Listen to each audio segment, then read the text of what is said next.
Olá, sejam bem-vindos à TV do Parlamento Municipal. Está no ar o Jornal da Câmara. Na edição especial do JC de Balanço das Comissões, vamos conversar hoje com o vereador Thiago Albrecht, do novo vice-presidente da CEFOR em 2024, a Comissão de Economia, Finanças e do Mercosul. Vereador, seja muito bem-vindo aqui ao Jornal da Câmara. Muito obrigado pela presença, tudo bem? Obrigado, Clayton, tudo bem? Olá para você, olá para o pagador de impostos do lado de lá da tela. Estou à disposição tua e principalmente através de ti, do povo de Porto Alegre. Muito bem. Vereador, deixa eu começar a fazer um balanço aqui da CEFOR, mas por uma questão, digamos assim, um pouquinho mais particularizada, né? Já que a gente quer tratar nesse início sobre a LOA, né? A Lei Orçamentária. O senhor foi o relator, então eu queria lhe perguntar como é que foi particularmente para o senhor, né, fazer a relatoria deste importante documento, dessa importante proposta, e a sua avaliação, né, da votação desse projeto que trata, né, da questão orçamentária para 2025 aqui do município. Olha, Clayton, foi sem dúvida nenhuma um privilégio, né? Eu sou um vereador que fechei agora 2024, 2 anos de mandato, né? Eu era o primeiro suplente do Camozato e assumi como titular a partir de fevereiro de 2023. No meu primeiro ano estive na CCJ e esse ano vice-presidente da Comissão de Finanças e Orçamento. Então, primeiramente, é um privilégio fazer esse relatório. São 12 bilhões e 300 milhões de reais. A vida dos porto-alegrenses passa por esse orçamento. E do ponto de vista técnico, eu tenho muito a agradecer a minha equipe técnica de bancada, né? Nós temos lá o Adriano, que é o jurídico, nós temos o Bernardo, que é o economista, nós temos a Gabriele, que é a jornalista.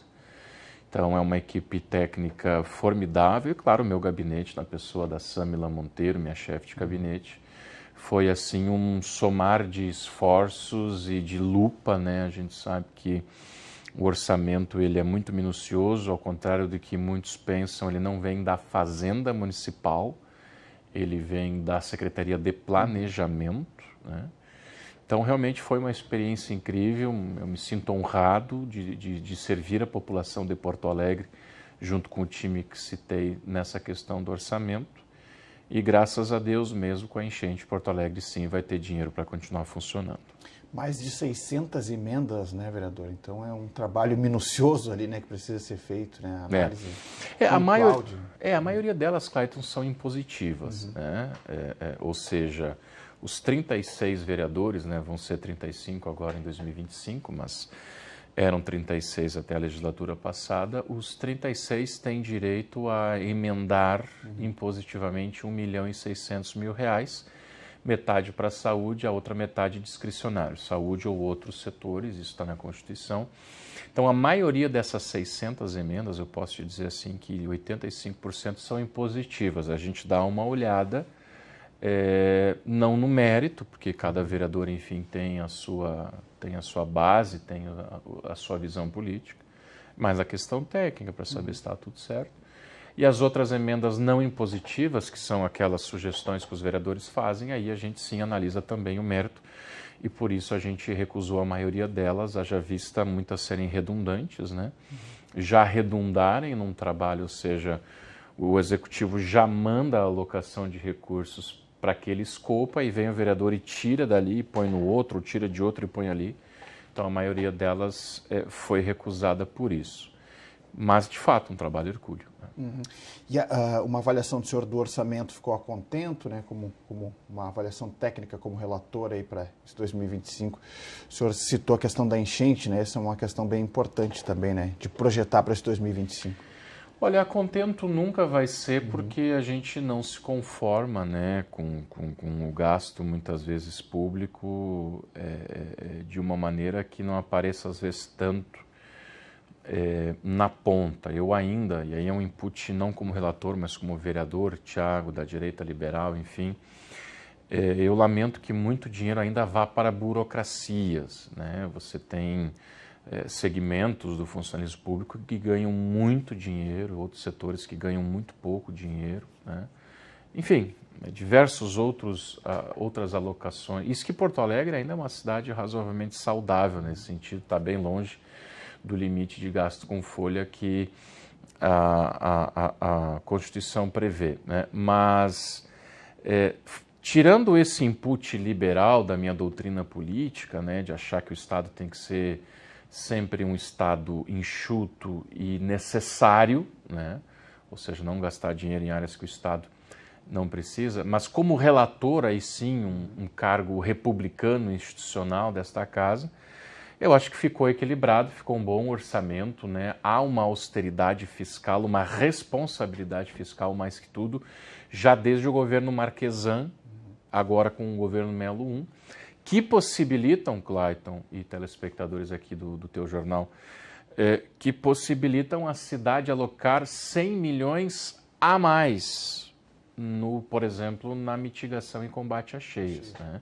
Então, 2024 para 2025, 100 milhões a mais de dinheiro para mitigar. Não vai deixar a cidade protegida, eu sou sincero. São 100 milhões para consertar dique, desentupir, mas aquele projeto que nos protege como cidade, esse é da casa, começa em 4 bilhões. E aí tem o governo nacional que precisa fazer as bacias de amortecimento, o governo estadual fazer dragagem, né, aqui dos afluentes do próprio Lago Guaíba, e aí sim, dentro da cidade, subir quadro elétrico de bomba, botar linhão direto da Equatorial de Energia nas casas de bomba. Cada casa de bomba estima-se que seja 5 milhões de reais para você fazer essa ligação direta. Multiplica 5 por 24 casas de bomba, se não me engano que são. Mas são 100 milhões a mais para mitigar, então a gente vai ter como responder, né? A gente não vai estar protegido, essa é a grande verdade, mas a gente vai ter como responder, a gente vai ter como qualificar algumas casas de bomba, hidrojateamento, já foram 300 quilômetros, né, de desobstrução, o dique da Asa Branca já está listado para construir, o outro do Sarandi já foi recomposto, né, descobriu-se que era para estar em 7,5 metros, estava em 4,20 quando da cheia. Enfim, um histórico de dar de ombros com essa questão.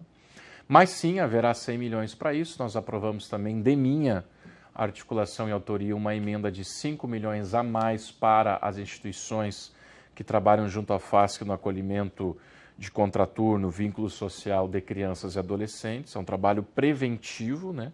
A criança fica um período na escola e o outro período nessa instituição, aprendendo coisas novas, convivendo, esportes, capoeira, artes.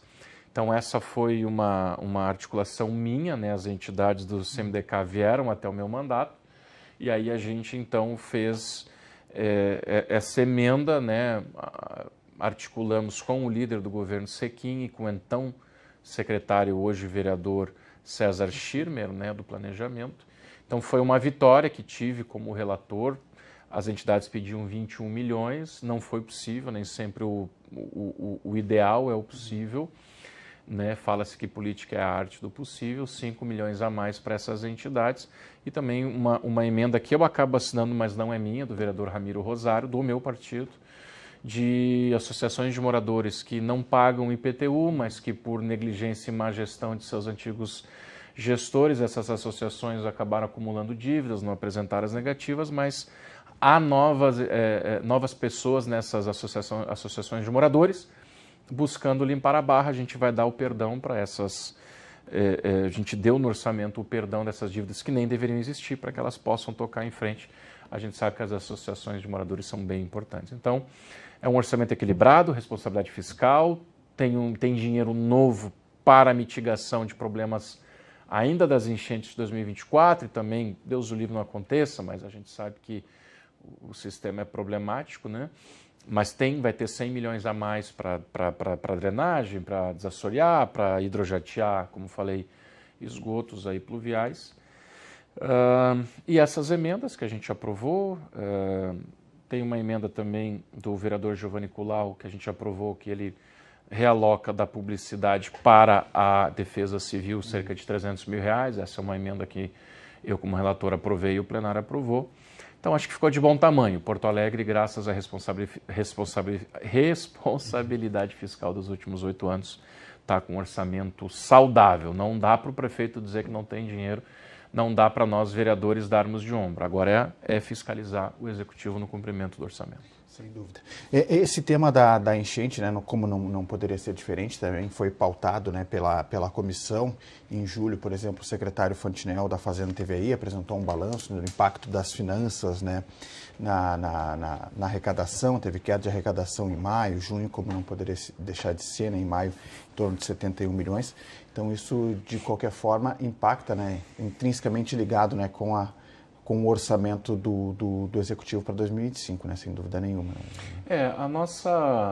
A nossa sorte não, porque quem trabalha tem competência, né? Então, os últimos 8 anos, o governo Marquesã e o governo Melo trabalharam com essa responsabilidade, não gastaram mais do que arrecadam. Lembro do governo Marquesã pagando bastantes empréstimos, então a capacidade até mesmo da prefeitura ir aos bancos, buscar empréstimo para poder combater os efeitos da cheia, mitigar o sofrimento da população, isso só foi possível por essa capacidade de endividamento, ou seja, a prefeitura chega no banco e o banco diz, não, você tem boa reputação, eu posso te emprestar. Além, claro, que havia algum dinheiro em caixa, né? Enfim, a gente sabe que o caixa é superavitário, o próprio DEMAI é superavitário, né?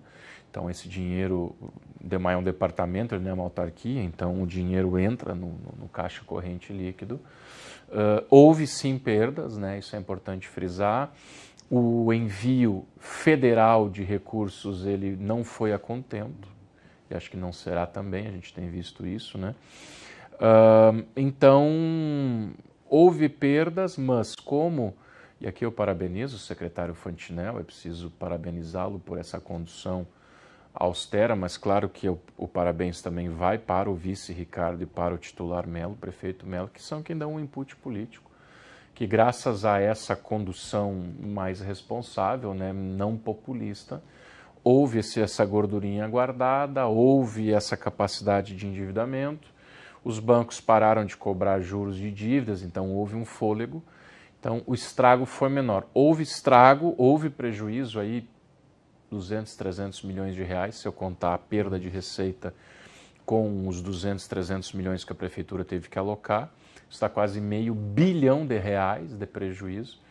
Mas graças a essa responsabilidade, aquela gordurinha que é prudente a gente sempre ter, a capital vai seguir para frente, vai pagar suas dívidas, esses empréstimos, pôde alocar dinheiro na bucha ali para aquela mitigação, agora também aí os hidrojateamentos, desentupimento de bueiros, e a gente vai ter um 2025, eu diria, sem sobressaltos, essa é a tendência.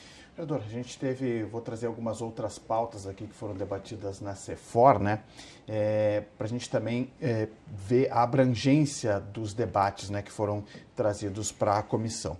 Por exemplo, a gente teve um dos últimos encontros aqui, tratou sobre a demora na execução de recursos de emendas federais para a área da cultura, né, uma proposta trazida uma pauta, né, trazida pelo vereador Roberto Robaina, do PSOL. Anteriormente, ainda, o senhor trouxe o tema da pousada Garoa, né, para ser debatido aqui na comissão, né? Inclusive, a gente teve um inquérito policial aí no início de dezembro, né, com o indiciamento, né, do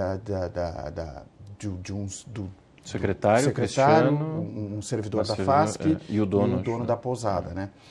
A avaliação desses encontros, vice-presidente da CEFOR em 2024, vereador, no acompanhamento, né, dessas pautas, né, que até saem um pouco, né, da questão econômica, mas também tem esse papel, né, de fiscalização, enfim, no que acontece na cidade. A enchente acabou inviabilizando praticamente todo o primeiro semestre no que tange a você propor pautas ou até mesmo ficar cobrando outras perspectivas da prefeitura que não a mitigação, o combate, o enfrentamento das consequências da cheia. Então, por exemplo, a própria pousada Garoa, né, a gente tinha marcado uma audiência pública justamente para o mês onde as águas inundaram a nossa capital. Sobre isso da pousada Garoa, né, eu não sou policial, esta Câmara não é o Ministério Público, então a gente não investiga no sentido criminal. Existem controvérsias, né? Eu já escutei até como homem de imprensa que sou, fora do meu mandato, a minha vida normal, digamos assim, né? Eu já escutei o lado da defesa, especialmente do presidente da FASC, dizer que há indícios de que sim, foi um incêndio criminoso, né? Talvez ali estava hospedada uma pessoa que não era benquista, que ou foi alvo desse incêndio ou provocou esse incêndio. Então, a defesa de um dos indiciados aí vai ainda recorrer, e é um advogado respeitável, conheço ele.